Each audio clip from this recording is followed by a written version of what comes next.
What's good, ladies and gents? It's your boy Dak908, aka the Dig Dug himself. Robofiends, here we are again with another build video, and today we're looking at Ghetto Vindicator. Now, if you guys are longtime fans, you know who Ghetto Vindicator is. He is my quintessential PvP build, and in the beginning of his, era, he established the meta in the beginning.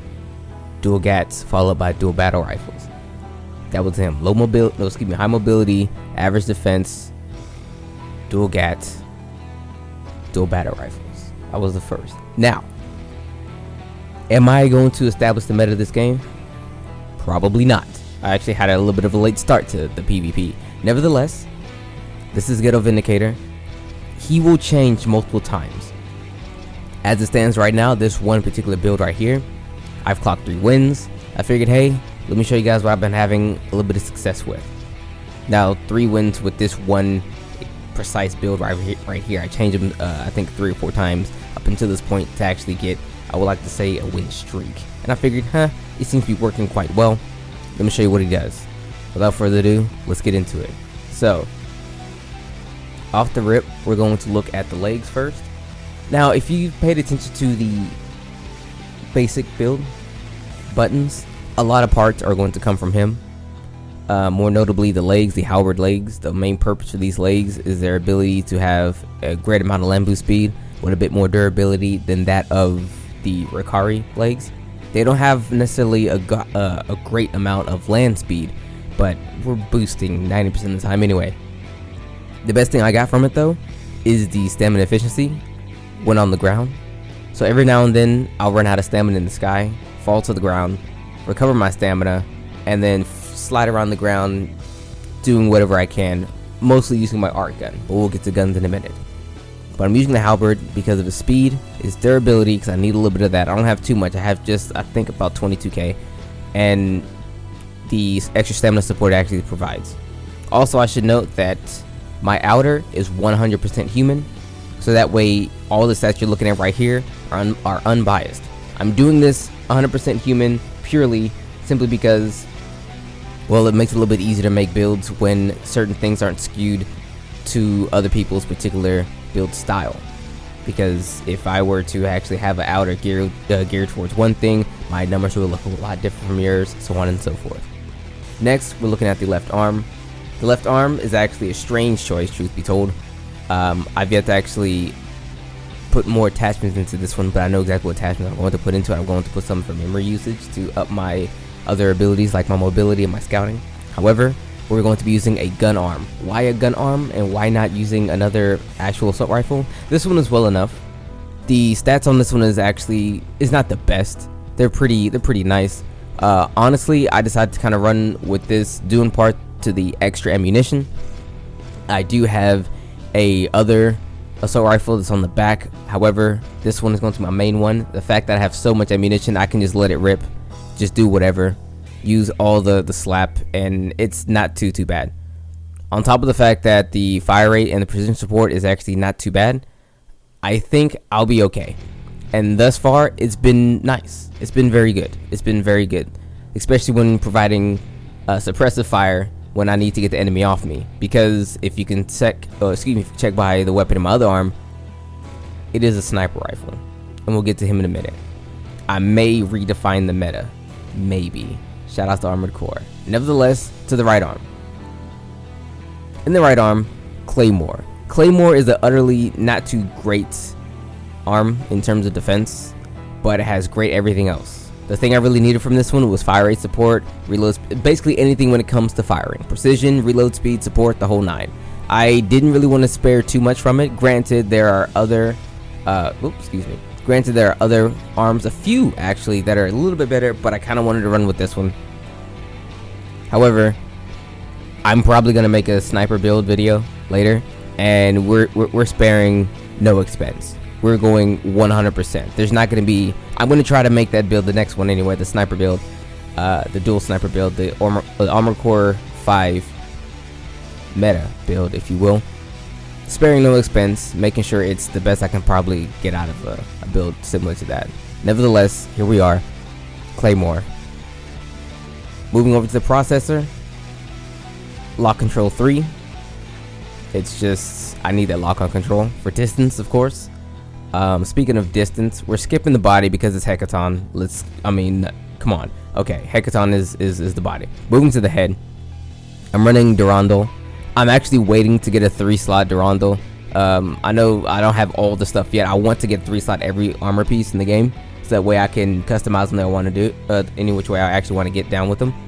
But Durandal is the one I'm going to be running, simply in part to its incredible lock-on range. It has 506 with this with the lock control 3, which is incredible, and actually helps a lot with my long-range sniping.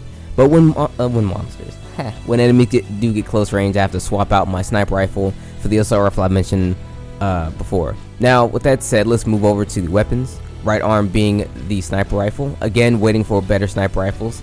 But I had a lot of fun using this one, nevertheless. Effective range being 750, bullet damage being 552. Damage 552, bullet damage being 124. The main thing with the sniper rifles thus far is it has great knockdown. So if I were to run 2, which I did one time, didn't really get a lot of win out of it because I didn't have enough. I was able to knock him down a couple of times, knock down the opposing player a couple of times, but I wasn't actually able to like kill him because I wasn't running slaps. He actually eventually ended up killing me. But I'm going to be working on the knockdown. I believe the punishment has greater knockdown. No, it has lesser knockdown. It's the one with the 3-round magazine.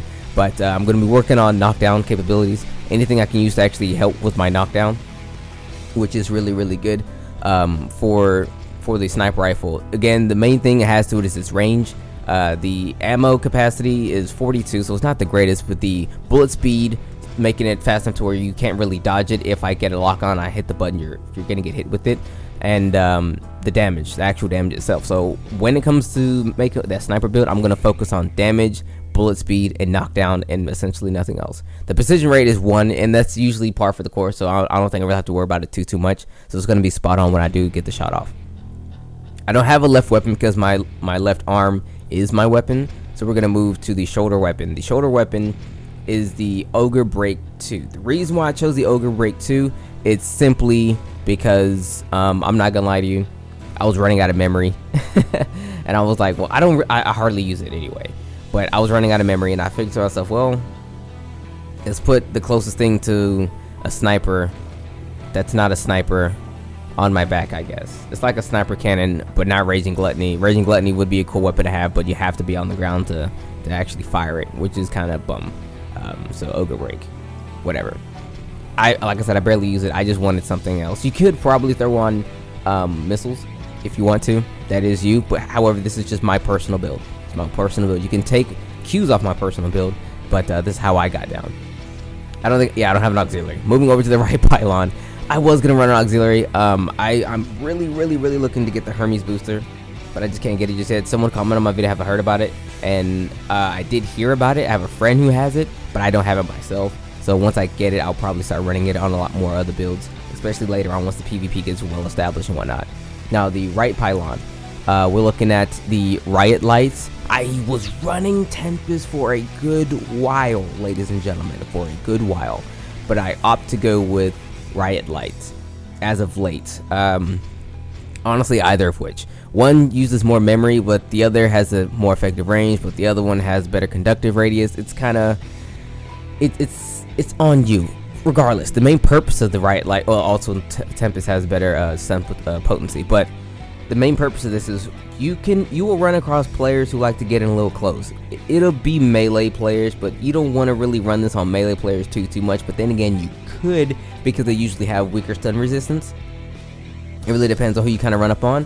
For the most part, people who like to run gun, I can kind of catch them a little bit more often than not with this. But the whole point of this one is to stun them again for more, for more openings, for wider openings.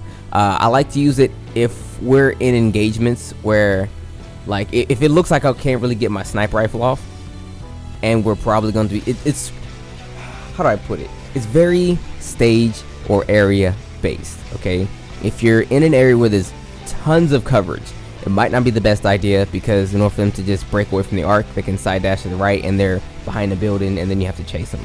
But if it's a bit more open, there's a couple of places like that. If it's a bit more open and there is a bit of this close combat between you and the other one, can probably use this and get relatively decent results. I've stunned someone 3 times in one match with this thing. It was a lot of fun. I felt bad, honestly, because the player himself wasn't really that great of a player.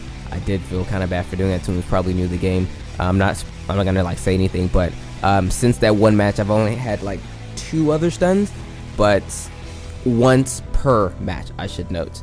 But I had a lot of fun with it, because with it you're able to I was able to get up and close, use my femto assault, and then just hammer on with my Gatling arm and do a decent amount of damage, a pretty good amount of damage.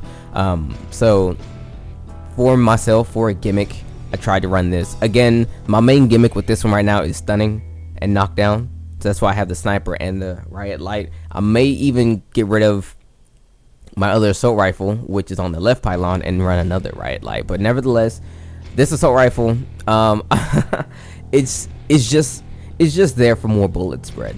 It's honestly its only purpose, there for more bullet spread. So let's say someone does close the gap on me really quick, and I can't release my sniper. I swap over to this, and we're gonna spray each other till somebody goes down. I try to go for this one here, due in part to the active, not necessarily the, well, yeah, the fire rate and the ammo capacity. So that's essentially why I try to go with this one. There is the Asterius 2, I believe. Where'd he go? 2, I believe. Yeah, Asterius 2 has a bit more that I actually really want. However, its memory usage is a little bit higher than I actually would like for it to be. So nevertheless, here we are. But yeah, with that being said, everyone, this is my build. Let's just run them. Who knows? Things can change for me. This is my build. This is Ghetto Vindicator. This is who he is. I want you all to understand that this is mine, my own personal build. You can take cues from this build, but this one's mine. I've had success with them. I found a bit of success with them. However, I won't say that rather everyone will find the same success that I had with it. It all really depends on how we go. Again, as the meta is developing throughout the game, I will change him up relatively significantly to the point to where he is 100% meta. And then once I do find that, and what I mean by meta is non-devotion. We are not running devotion at all. So once we get to the point to where I can confide in his abilities to be essentially a meta-based build, we will run him in his full capacity, and I will basically show you guys, hey, this is the meta run with my man Ghetto Vindicator right here. Nevertheless, it's been your boy Dak908, aka the Dig Dug himself. Thanks so much for watching. I'll see you all on the next one. Robo Fiends, roll out.